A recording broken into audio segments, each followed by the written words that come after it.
Well, a lot of anticipation is building tonight before Senator J.D. Vance gives his speech this evening. The first-term Ohio senator addressing, of course, the Republican National Convention as its vice presidential nominee now. And many are looking to see what kind of tone he's going to set just 4 days after that assassination attempt on former President Trump. So WLWT News 5's John London is joining us live tonight with reaction. He talked with political analysts about just that today. Hi there, John. Yeah, Cherie, you can't help but wonder if Senator Vance will be more combative than charming tonight or more charming than combative. He has the ability to be both, and there's a body of thought that both will be on display tonight. Senator Vance is well known, of course, in our area and around Ohio, but he will be introducing himself and his backstory on a big stage to a national audience tonight.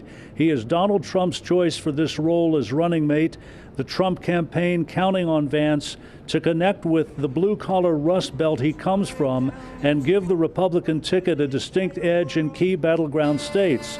So what's expected is a condensed version of Hillbilly Elegy, if you will, his memoir about growing up in rural small-town America, a recounting of working-class roots, family addiction, economic struggle, at least for the first part of his speech.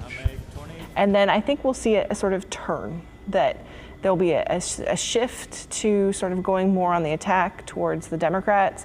And also, I mean, if you look at his response to the assassination attempt, I think we're going to see a much stronger sort of language coming from the vice presidential candidate than we will probably see from the presidential candidate.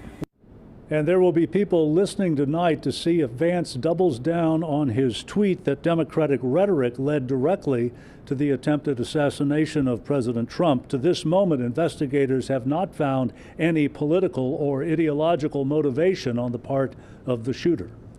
Reporting live in Mount Auburn, John London, WLWT News 5.